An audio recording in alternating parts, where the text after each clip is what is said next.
Says here that Dave from Late Night got pulled over. Oh, that poor, poor man. Oh, hello, and welcome to the Alexander Sanford Show. I am Alexander Sanford. With me tonight is Paul LeVette, manager of certain talents, we shall say, and we'll be bringing him in off the street to talk to us. Yes, Paul, in a minute. Also tonight, a film picked at random from a bin we have in the back. Why? Because we didn't actually look at any before this moment. Stay tuned. Analyzing everything you heard. Rip to pieces every single word. No one can understand but me. My foot in mouth so frequently. Sometimes I just wish I could rewind.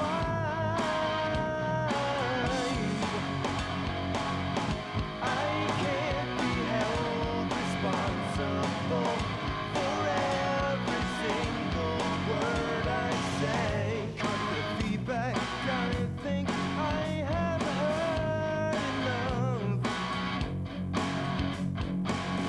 If I don't answer, maybe you have said too much. I can't be held responsible for every single word I say. I can't be held responsible for every single word I say.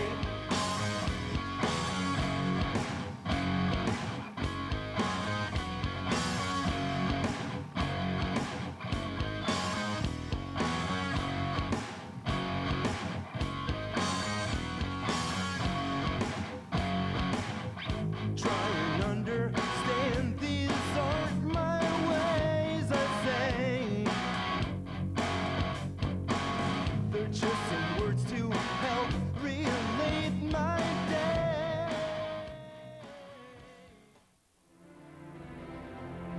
After the Second World War, the emerging middle class of America began to place a huge value upon higher education. With a prosperous post-war economy and a strong belief that the next generation should have a better life than the previous, massive public university systems were developed across the country. A higher education was no longer reserved for the privileged classes. It became something of a public right. As the children of this baby boom grew up, they too expected their children to go on to college. The idea was that they would need an education that would prepare them for the increasingly complicated and technical world in which we were living in. And while their intentions were good in sending us off to college to prepare us for lifelong careers, there are some of us who are trying to make that college experience into a lifelong career.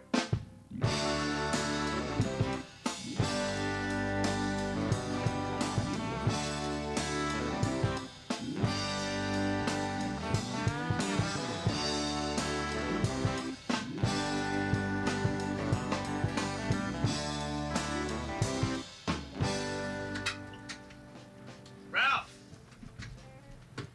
Yo, Ralphie! Oh, shit. Don't you fucking knock? I've been searching, going on a year, and I've been waiting for that magic to appear. Rough night. Leave me alone. Let me die with some dignity. Come on, get up. You said we were gonna shoot some hoops today. Michael Jordan's retired. And I'm retired too. Don't be such a pussy. Get your ass up and put your sneakers on. What time is it? It's 1:30, dude. Fuck. Guess I missed the X-Men. Yeah, I guess so. Fucking hey, man, it's a mess in here. I thought you said you moved out of the house because you couldn't handle the mess there. You know, if I'm gonna live in filth, I'd like it to be my own. Not the mess caused by those burnouts. Yeah, you'll understand when you don't have your towny mom around to pick up after you. You look beat. What time you finally get to sleep? What time was sunrise? Fuck, I don't know. 5 or 6. I don't get up that fucking early. Before 5 or 6. You know, I can't fall asleep if the sun's up. Chinese food, rot gut whiskey. And all the 4 major food groups. The takeout group, cookie group, soda group, and hard liquor group. Oh, God. No, you're not gonna. Hey, I can't believe you. breakfast of champions. Oh.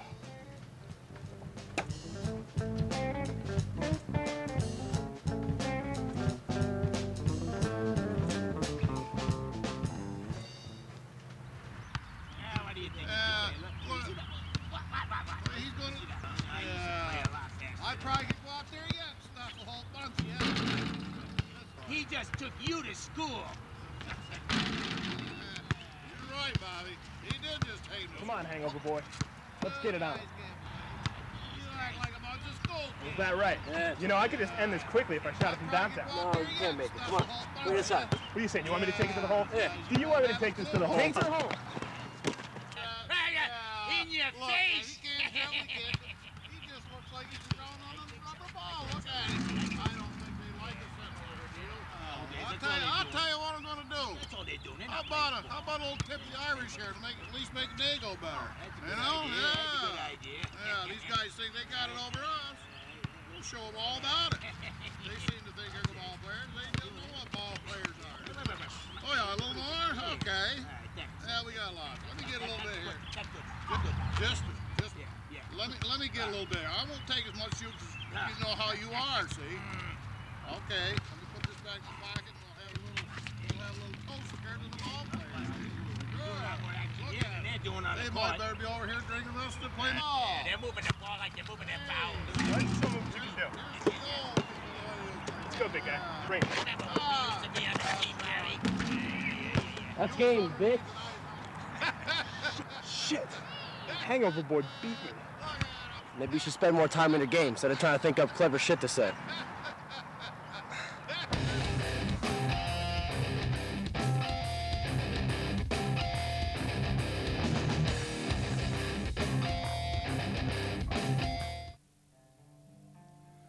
Living in New York City is like living with an addiction. It slowly kills you, with the chance that it might instantly kill you looming overhead every minute of every day. Most of the time, life here is miserable. At least when it slows down long enough for you to notice things. But you keep on staying, because for those rare moments when life is good, you wouldn't want to be anyplace else. You can try to leave, but just like an addict, you crave what you miss and always come back for more. Bob Dylan probably put it best back in the 60s. When you're on the subway, traveling underground, rush hour traffic's got you packed like human sardines into a shiny tin can called a subway car, you understand what it's like to have the subterranean homesick blues. And in Just Like Tom Thumb's Blues, Dylan wailed, "I'm going back to New York City. I do believe I've had enough." A sentiment echoed by the Beastie Boys over a quarter-century later, after becoming disenchanted 3,000 miles away with the City of Angels. New York, the Big Apple, Gotham. The city has taken its toll on many. If you look around, you see a city of people hardened, victim of the drug that is America's largest city. Metropolis, a mindset, a method of life that cannot be explained, only experienced. I've left several times now, only to come back each time, crawling back like a junkie in need of a fix. I'm leaving again, hoping this time I can overcome the addiction.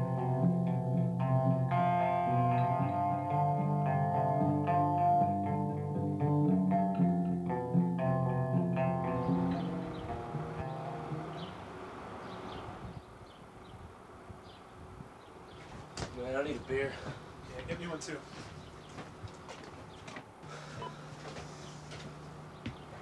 Oh, Ralph? Ralph? This is your mother. I haven't heard from you in 2 weeks. You gotta give me a call. I want to know what's going on. Call me too. Bye-bye. Ralph, Sonny, listen, I know you're not on schedule, but I really need you to come in and work, okay? So don't be getting high tonight, all right? Later. Ralph, it's Zach. Listen, I'm coming into town today. Things happening in New York. Long story. Anyway, I was hoping you could pick me up at the bus station. I'm getting in around 5:30. I'm getting on a bus in about 5 minutes, so I hope you get this message. Hi, honey. I hope this is the right number. We need to talk. Please call me. I don't remember doing you. I never got your message. Move it. Come on. You know, Zach's coming in today. That guy who's dating the model down in the city? Yeah.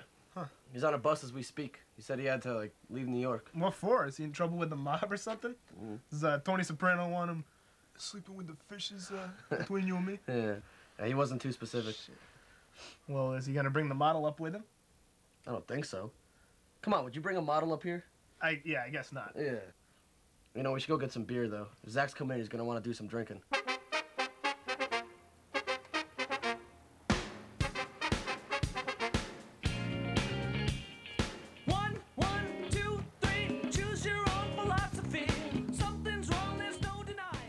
Why you gotta be buying that trash beer? Paul White's not trash beer. It's the original Tennessee brewery. Well, you might as well just pack your stuff in the back of a pickup truck, move to the trailer park, and buy yourself some Garth Brooks albums if you're gonna drink that. I mean, it's the biggest redneck beer since Billy Beer. What about PBR? Paul White's makes it seem like the finest brew in Germany. Hey, look, the price is right. Well, you know what they say. You get what you pay for. And $4.99 for a case? $4.99 plus tax and deposit. At that price, what do you expect? Well, I'll tell you what, you motherfucking beer snob. I paid for this.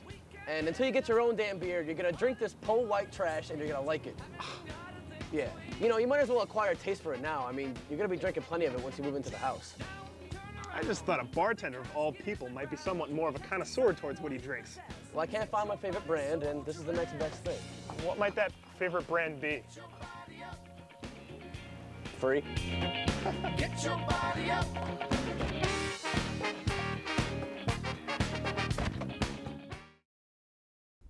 With me tonight is Paul LeVette. Paul, how are you? I'm doing fine, my good sir, although I must say this excursion is distracting me from business. Oh, I understand. We won't keep you for too long. Just need to get your perspective on things. I see, yeah. Well, what exactly do you do? What would you say you do for this industry? Well, some may say I am a fine proprietor of some fine goods, if you know what I'm talking about. I'm talking about tall and tan, lovely. Wait, did the police watch this show? As far as I know. Tall and tan and lovely little packages. Oh. So good. Anyway, that is my profession, if you must know. All right. And what have you been up to recently, sir? Well, recently, I was just walking on the street as normal, checking up on my, how shall I say this, ladies. Asking them how they're doing, taking some of their inventory, if you know what I mean. And when all of a sudden I noticed, oh my God, I'm apparently now fluent in Russian. Go figure. Fluent in Russian? How did that come about? Well, when you're working with foreign type of workers, most of them are from Russia. You just kind of pick up little words here and there. Mostly granostia. It's one of my favorite words. I say it a lot. Yeah. All right. Gets the ladies active, if you know what I mean. Oh, I do know what you mean. Not to really delve too far into business, but how is business? Business is booming. Let me tell you, ever since Hurricane Katrina, the police have been spending less time bothering me and more time helping everyone with anything they might possibly need. Honestly, it's my line of work's national holiday, a free pass, some might say. I just keep going and collecting money, and more people come to me and they partake of my goods, and they enjoy it naturally because I provide nothing but the best. And I just find myself with a heavier and heavier wallet, if you know what I'm talking about. Why, I do know what you're talking about. And is that real fur? Real fur? My good sir. My good sir. Are you implying what I think you are implying? I do not think you are implying what I think you are implying. Because if you are implying what I think you're implying, that I would not partake of but the finest fur from white tigers from Western Africa, I think you might be a madman. Because it's all I take. Only the best. Only the best. Basically. All right. Yeah. And how long you been in the business? Well, it all got started back in 1982. It was a pretty good year. Basically, one of my friends who was involved with the industry, he came up to me one day and it was like, listen, Paul, I don't have anybody. I don't have anyone who can help me. Could you send one of your fine, lovely workers to come over here and do what they do best? And I would give you an extra cut of the fee. And I said to him, of course, I said, only if that lady who I send over gets literally nothing for the experience. Because when I provide my friends with a fine good or service, I do it for free. And I do it for free because that is my temerity. That is what I try to do. Offer but the finest services for free the first time. Although I do still get paid. It's quite incredible if you think about it. But the lady gets nothing, and she understands her place. And he understands that I respect him enough to not pay one of my fine workers. I see. And I guess I must wonder, there have been rumors, per se, that these workers don't come to you of their own vocation. What do you say to that, sir? I would have to say this, my good sir. While some may question my methods, some may question the things I make my workers do, I'm a good man. I'm a good man. I offer them a chance and an opportunity to raise themselves up. I offer scholarships to my head bitches. They are happy to work for me. And you know what? If they start working for Paco again, you know what I might just have to do? You know what I might just have to do? Fire them. Yes. Fire them. Yeah. It's a very serious situation. But the point is, I am a fine, upstanding businessman, and I will not take any disrespect lightly or without retribution. So we see. We'll be right back. Bye.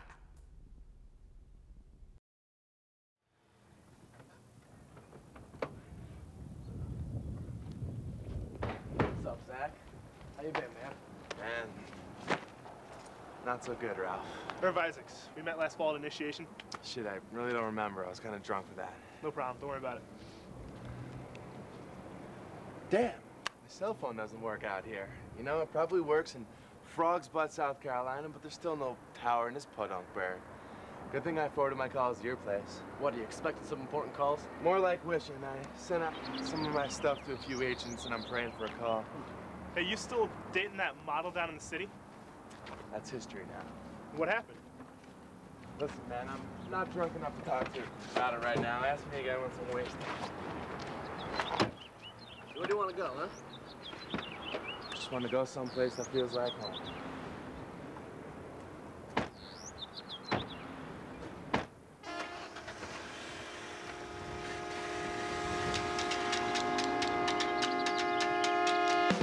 What Zach meant by this was he wanted to go back to the Pi Gamma Eta house. Like so many of us before, it had become more like home than any place else in the world. And nobody made themselves more at home than these three. They have come to be known as simply the Porch Guys, and have become somewhat of an institution. As a matter of fact, getting stoned with the Porch Guys has become an unofficial rite of passage around here.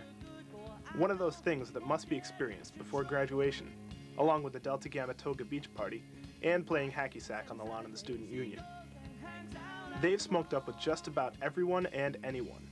Students, professors, alumni, high schoolers on visitations, guest lecturers, visiting soccer teams, the bands that play Spring Bash, homecoming queens, the maintenance guys on their lunch breaks. Hell, it's even rumored that they split a joint with the president of the college. And you know what? It wouldn't surprise me if they did. Even if you like that feeling that you get when you've been screaming wild. Living on the edge, so to see party. Living on the edge, what's another day?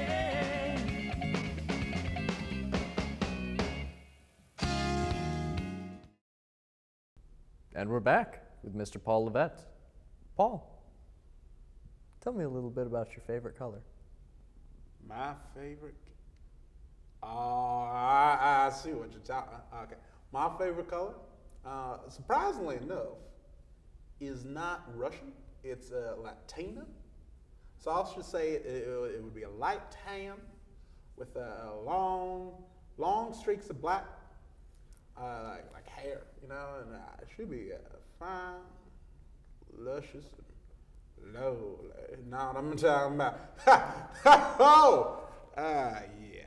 I meant more as in, say, crayon color. Oh, corduroy. Corduroy is my favorite. Yeah, that's color, right?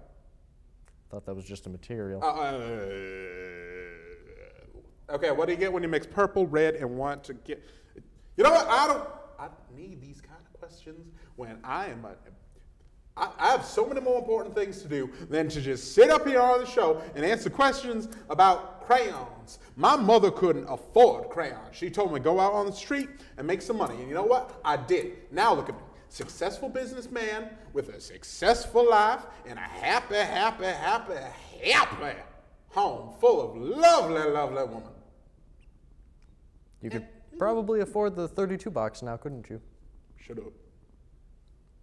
All right.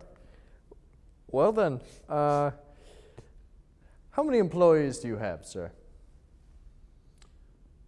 Well, when it comes to my employees, this is an answer I have a very easy time answering.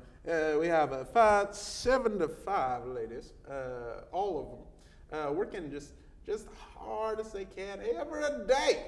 Now, collecting certain things I need to collect from these ladies, however, it gets a little strenuous. It gets difficult at times, you may say. But I get it done. I am nothing if not hardworking, and I am nothing if not thorough, and I am nothing if it is not a collector of goods and services and money that I require from my workers. Have you invested in gloves recently? Glove? Wait a second. This is a trick question. No, sir. HEPA standards. Are you asking me about? Wait, what do you know? Do you know anything about gloves? Are you saying you know something about gloves? Are you saying you know something about gloves? Because I don't use gloves, and anyone knows if I were to wear gloves, that glove would not be a kind of glove that is easily recognizable or identifiable in a court of law. I don't wear gloves, period. Period. I still have your bullets. You see, you can't just take someone's bullets. They're important. Like a gun without bullets. It's like, how should I put this? It's like a worker without some kind of like tongue, if you know what I mean. The tongue is a very important aspect that every worker needs. And without that tongue, they can't talk or do important desk work, if you know what I'm saying. So you can't just take a man's bullets. Oh, you'll get him back. Fine. Once we put you back on the streets. better stupid. Whatever. Wonderful. Wonderful. And who is your favorite contractor of services, shall we say? That would be the fine and lovely Tatiana. She's been with me since the very beginning of our establishment. She's very special to me. Tatiana, if you're watching this, I just want you to know I expect Friday's payment by Tuesday. I know you're coming a little late, but I expect it by Tuesday. And you know what? If I don't get it by Tuesday, guess who's not going to be working with me much longer? And guess who's going to get replaced? By Lola. You know Lola. I mean, well, anyway, Tatiana is a fine and upstanding woman, and I know she is incredibly trustworthy. And if she is not, well, let's just say Lola's going to be a very incredibly trustworthy lady. Alrighty then. Tell me a little bit about your hometown, sir. My hometown was just a little suburb of Baton Rouge. Nice little place. That was long before I moved to the Big Easy. There were trees and ponds and swamps. I used to go swamp swimming. Yeah, it was a good time in my life. Unfortunately, the swamps all got dug up by big corporations and replaced with a Coca-Cola factory. But I hold no grudges. The fine men at Coca-Cola are some of my finest and most upstanding customers. Yeah. Sounds a bit like an office party to me. One might say that. Those crazy sons of bitches. All right. And at what moment did you realize you wanted to work in this business? Well, back in 1975, that's the year I got started, you see, I realized something. The police are nicer gentlemen to people in my line of work as opposed to people in, let's say, the Coca-Cola industry, if you know what I'm talking about, because I used to be involved. But let's just say they were cracking down on people who work in Coca-Cola, if you know what I'm saying. I do feel as though I catch your drift. You do? Are you sure? Oh, I do. Because if I spell it out more, I'm pretty sure if the police ever watch this, I'm kind of doomed forever. Yes, I'm sure they would take offense to your prior word, carbonated beverages. As they would. Yes. Well, what is your favorite pastime? My favorite pastime? When it's not interviewing the new maid at the office, if you know what I'm saying. My favorite pastime would have to be seeing those lovely, lovely Saints run up and down the field cheering on that pathetic football team of mine. I'm not saying I'm not a fan of Drew Brees. I'm just saying those Saints cheerleaders, god damn. I wish I could get some of those up in my office. Maybe I will someday. Give me a call. And do you have a message to the children of the world? Children? Yes, the children. Children. Okay. Well, to the children of the world, I just have to say this: keep believing in yourself, and one day you could be a successful businessman such as I. You never know where you could find opportunities. Just keep a stiff hand and a loaded gun, preferably. Thank you, by the way. And you can go anywhere your heart desires. Unless it gets in my way. In which case, well, let's just say your heart will not be desiring many more things. And of course, you could always end up in a luscious bathrobe and some nice warm socks in your favorite chair. You never know. It could be a wonderful, wonderful time. Now, we'll move on to our last segment, sir. Okay. Yeah. All right. We have our 5 colors. Okay. All of you at home. All right.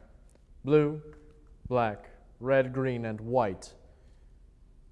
My good sir, please pick a color.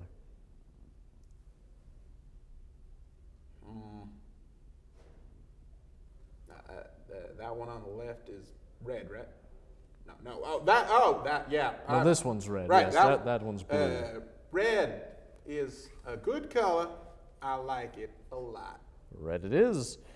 Paul, please pick a second color. I was with these questions. Why can't fine. All right. Black. Black, you said? That's the way I like it. Just like Dennis's coffee. Dennis might be interested in you himself. In any case, please pick a third color, sir. The one I thought was red. I know it. It's blue. And blue is the third color. Well, Paul, it has been interesting making your acquaintance. Yes, And good sir. Our lovely security officers will be happy to give you a ride to whatever street corner you need to find yourself on. Well, thank you. I may be finding my way over to 5th Street to visit my lovely Tatiana. Well, I hope you will wish her a hello from us. Oh, I will. I'll wish her a pretty tough hello, if you know what I'm saying. I think I do. We'll be right back.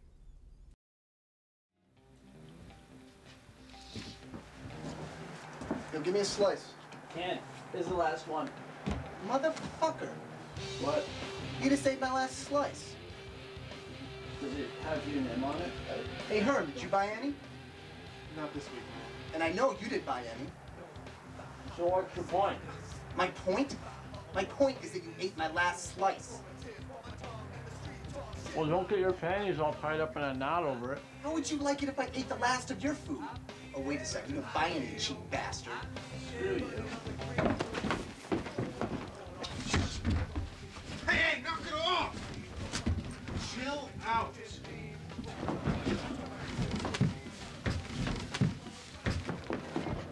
Now let's smoke the peace pipe.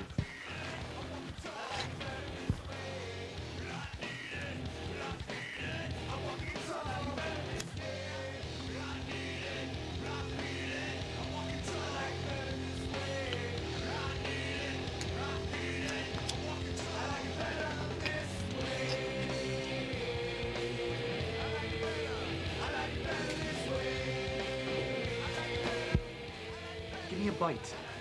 No. Bitch. Hey, check her out. I'd like to fill that up with ice cream and eat it. She's got a big ass. What are you talking about? Look at it. Look at the way it sticks out. That's called a figure, Pete. Real women have them. Yeah, like J-Lo. Exactly. J-Lo's got a fat ass. Whatever. If you actually ever got laid, I might start respecting your opinion. Besides, you think everyone's a fat ass.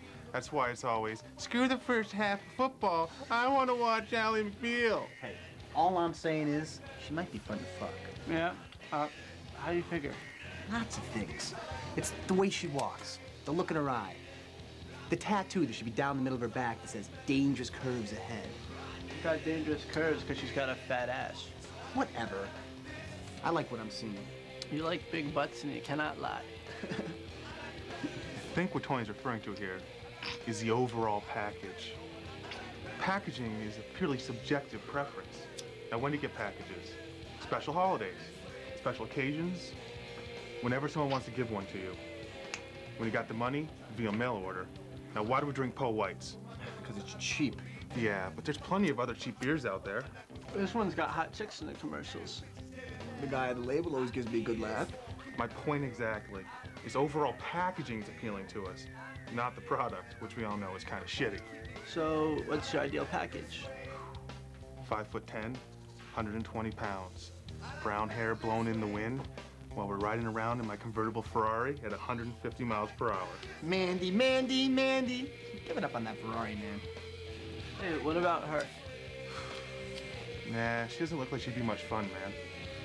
How can she not be fun? She's fucking hot. No, she doesn't look like she'd be much fun once you actually get her into the sack. I think I understand what he's saying here. I mean, just by looking at her, you can tell for sure that she's definitely a spitter. That's even if she lets you come in her mouth. Anyway, afterwards, she's bound to run to the bathroom and down a bottle of Scope. My point exactly. Good package, lousy product. You guys are full of shit. Look at what we have here. What's up, motherfuckers? We got a surprise for you. Fucking A, Zach. The prodigal son has returned. What brings your ass back to Podunk Flats? Long ass story, man. You still a professional student? Hell yeah. You still an alumni in denial? Living in denial and suppressing rage, motherfucker. Too bad you missed Spring Bash this year. Fucking crazy? Fucking A, man. Bullfrog and Jay finally graduated. They pulled out all the stops. Oh man, Bullfrog. He was into tequila hard. Everyone thought I went upstairs to take a nap. 10 minutes later, he's riding down the stairs on his bike, all around the house, buck-ass naked. Where is Bullfrog? He usually sticks around for the summer. He went camping with Matt and Seth. Anyone else sticking around? Just us. Hey, Zach. These guys are trying to tell me that ugly girls are more fun in bed than hot ones. You're dating a model. Give us a skinny on that package. She wasn't fat. He's not going off about Callista Flockhart again, is he? Nah, we're just playing fun to fuck. He just doesn't understand the hot ones are usually boring in bed, but it's the ordinary ones that are wild. So you trying to tell me that you'd prefer a girl who eats a few extra cupcakes to some exotic porn star? Hey, they're not stupid either.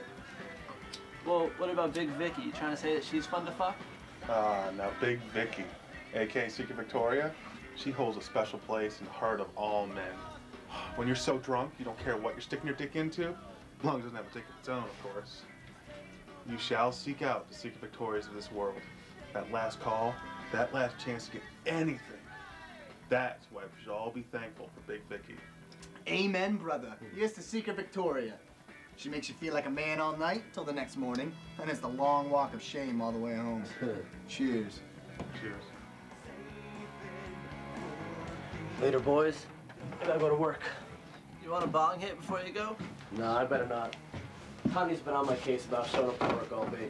Sucks to be you. Yeah. Hey, come on down later. You gonna buy some shots? Yeah, you cheap-ass motherfucker. Have you ever bought a drink for anyone? Yo, pack that bong, man. Since when did you start doing bong hits?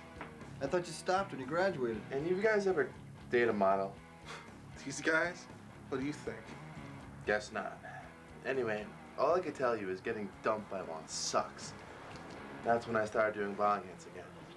What's it like dating a model? Well, I'm not gonna lie to you guys, because sometimes it was fucking great. You know, I was going to all these killer parties. I was staying in her loft in Soho for free, right? She's a model, so that means she's hot, right? Well, yeah, it's kind of a requirement for her job, yes. Well, how was she in bed? Fucking shit, man. Amazing. See. There were a lot of great things, but a lot of the times it sucked, too, if you want to know the truth. How could it suck? Well, they're always asking all sorts of stupid shit. You know, you have to put up with all these dumb questions. Like, do I look a half a pound overweight to you? and... Do you think she's prettier than me? And... You cannot possibly be considering taking me out dressed like that. I tell you, dating a model, that's a full-time job. Yeah, I could handle it. But how could you possibly handle going to the men's room, finding your girlfriend fucking the bass player from Captain Acid?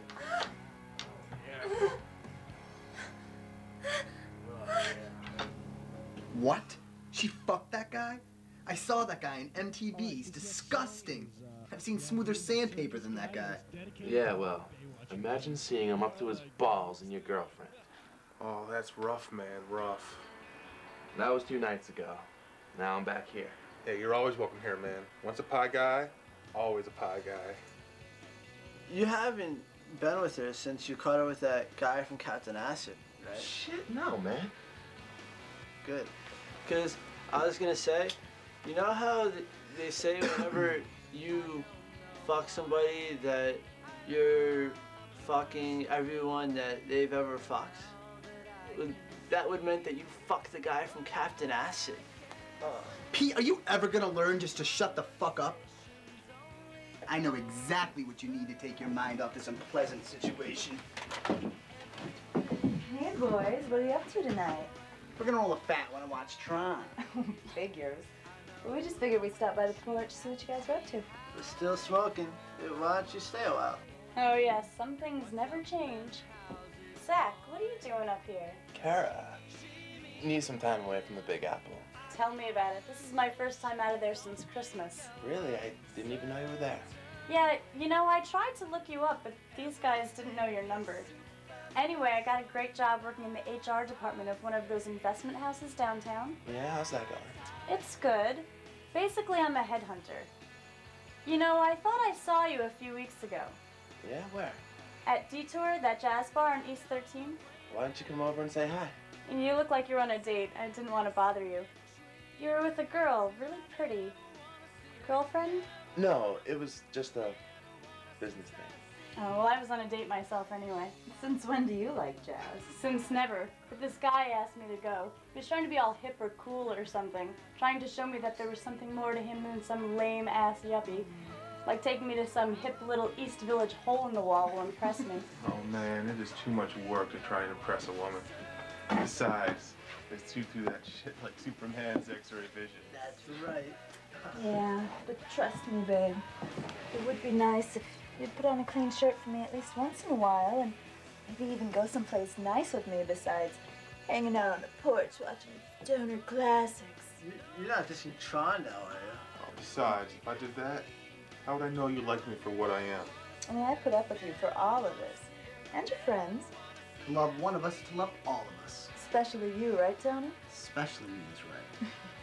Well, we just figured that we'd go down to the Oast for a few drinks. You guys want to come along? And, hon, you already know the answer. Fine, I'll go. How about you, Zach? I think I'll go down after the movie. Are you sure? Yeah, well, you know, I haven't seen these guys in a while. Okay, but stop down later, all right? Yeah, all right.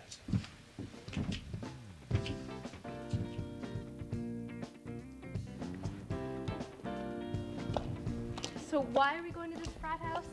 You gotta meet these guys. They just sit on the porch all day getting high and hanging out.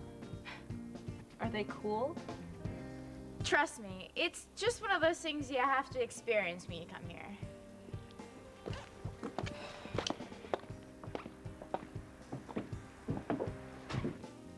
You guys want to smoke some weed?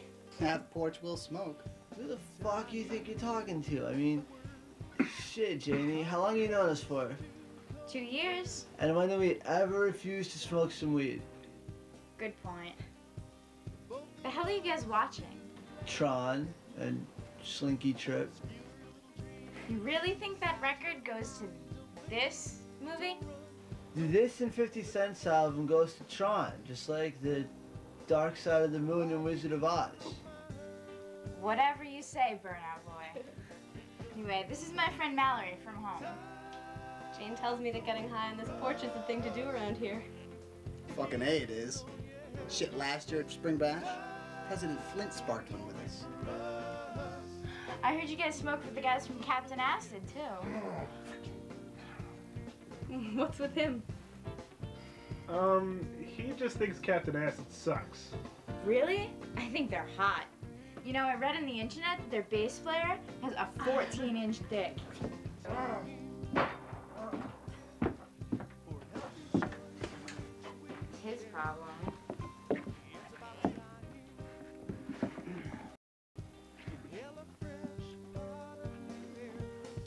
So, how long you known Jane?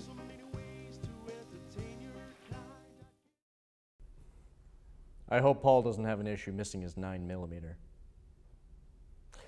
On the next episode of the Alexander Sanford Show, Corinne Mill, one of my co-stars, will be joining me to talk about some of our past films and some of her upcoming work. She may even bring a special friend along with her. I don't know. We'll see what happens. Stay tuned. So I'm a little liquored up, what else is new, girl? I was a little liquored up when I promised you a new world. You can't deny that it's new. Just because it ain't right for you. It was a little past 11 when you whispered something about having in a lot past time for me to go. But see, decisions come to me, but then the right ones often leave, and now she's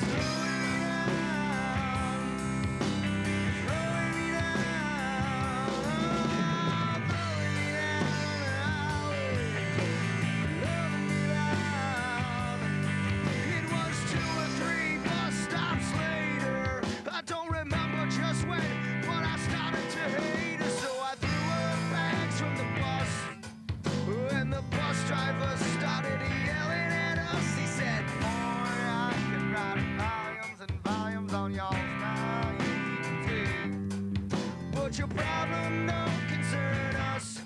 So if you could kindly get the fuck off my bus. I stood there staring at her through the exhaust. She kind of bit her lips and I lost all sense.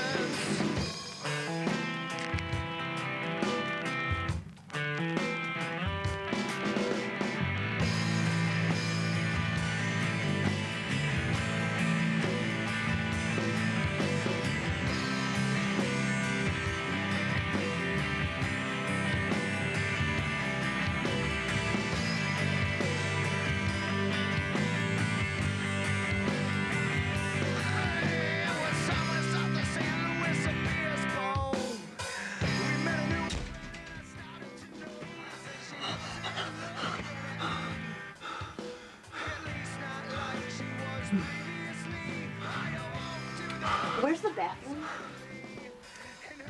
It's in the kitchen by the front door.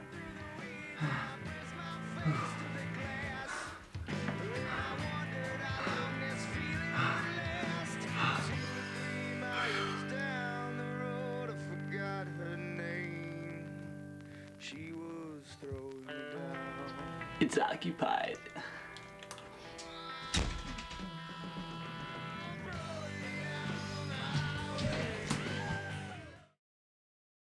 What the hell do you mean the Student Association has to stamp everything we buy? Stickers? What the hell do you mean, stickers? Everything is tagged? You mean everything? They're not going to tag this, are they? Oh, good. They're going to tag me? Oh, good. As long as they either barcode it on the back of my neck or tag it on my ear. We're just cattle to this system. Just the man trying to keep us down, ladies and gentlemen. The man trying to keep us down.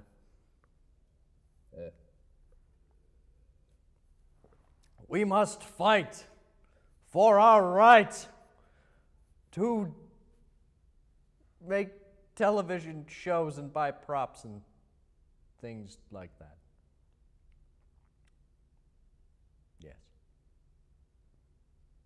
And not be tagged like animals.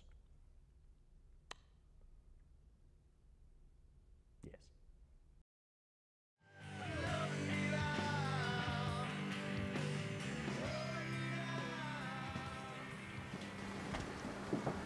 Hey, how was your night? Hey, pretty good. How come you didn't make it out last night? I was too fucked up, basically. Oh, that's too bad. Checking your stocks? Yep. Trying to get a little closer to the American dream. Which is? Do I really have to explain it to you? I mean, you've been to New York. You've been trying to find the American dream. I mean, isn't that why you were down there all this whole time? It's too early and I'm too tired to wax philosophical. Just tell it to me straight. Owning a Ferrari. Hey, there's something that was on my mind all last night. You're probably the only guy who can answer it for me. Okay, what is it? Does that guy from Captain Acid really have a 14-inch cock? I don't know. To tell you the truth, I really didn't look long enough to find out. Well, it's probably better that way, I guess.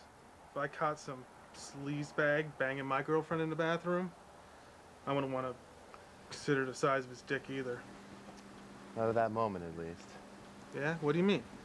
Well, in that period right after the breakup, you start asking yourself certain questions. And inevitably, one of them is going to be, was it because my dick was too small? Wouldn't it be a whole lot easier if we were just all lesbians? Then we wouldn't worry about the size of our dicks. So what's up with Pete? He just wakes up, comes out here and goes back to sleep? Nah, he sleeps out here practically every night when the weather's nice. The only time he stays in his room was when he's getting laid, which of course means he's out here practically every night. When did he start doing this?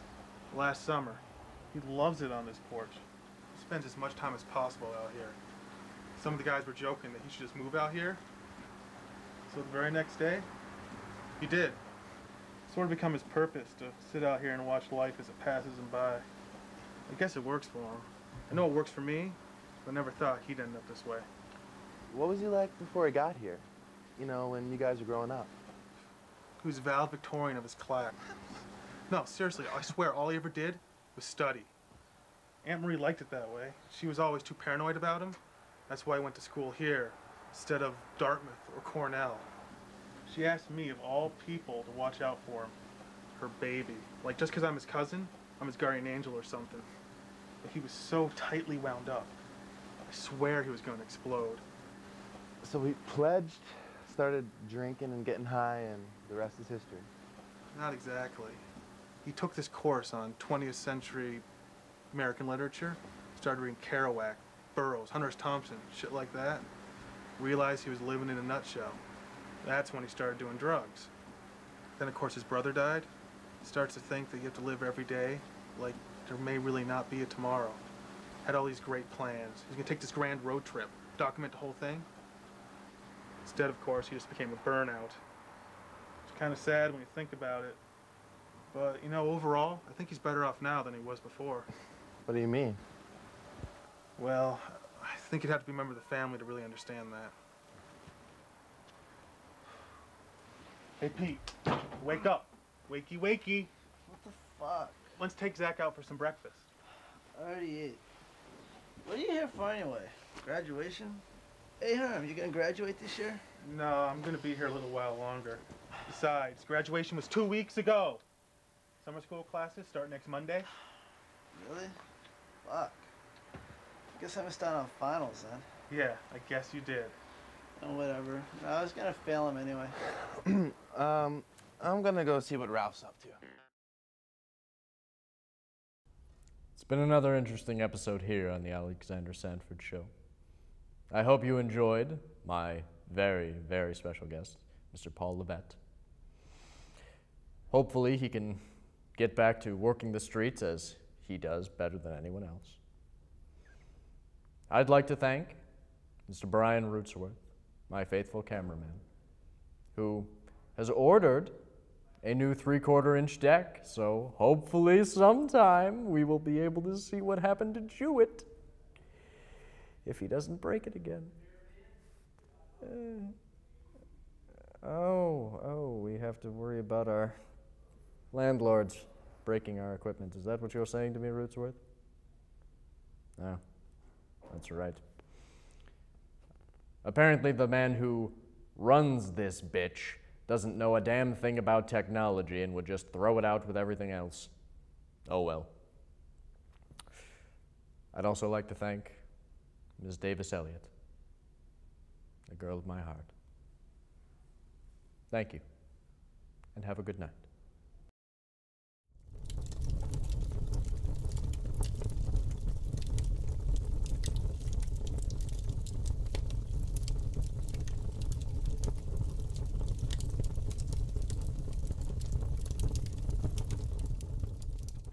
In the still of the night, I held you held you tight. How I love you so. Promise I'll never let you go in the still of the night. All right, Rootsworth. I have a list going for next semester. We're going to need 5 or 6, maybe 7 cases of UV-103. Don't want to go too heavy. I mean, we'll pick up more if we need to go that way. It's all right. It's all right. We will probably need a full pallet of cranberry juice, preferably ocean spray if you can find it. It's wonderful. 2 pallets, you say? 2 pallets it is. 1 pallet of lime juice, always important. Probably another pallet of lime seltzer as well. Always important for a wonderful, wonderful drink.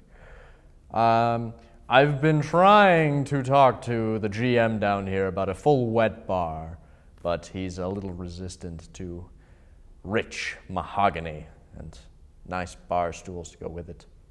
It's very sad. It's very sad. We'll need to find a way to get the rotating circular bed down here so I can reach my audience more seductively. And a disco ball so we can kick it back to that golden age. Turn on a little Bowie. Kick it with surround sound. Maybe we'll even get a little disco floor, lights up, and all that kind of good stuff.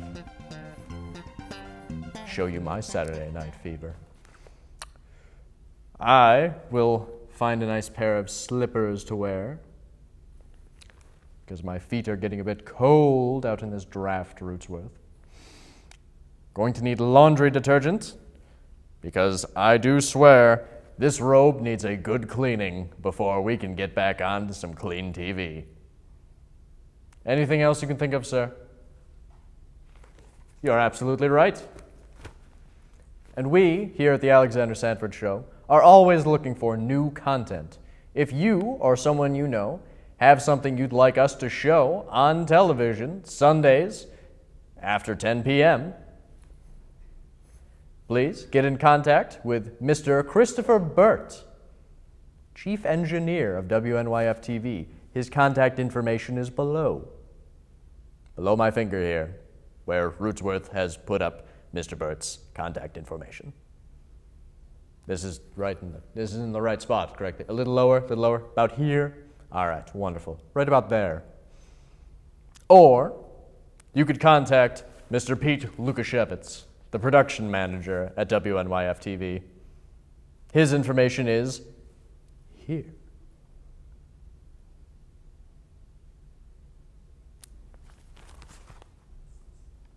What was that, sir?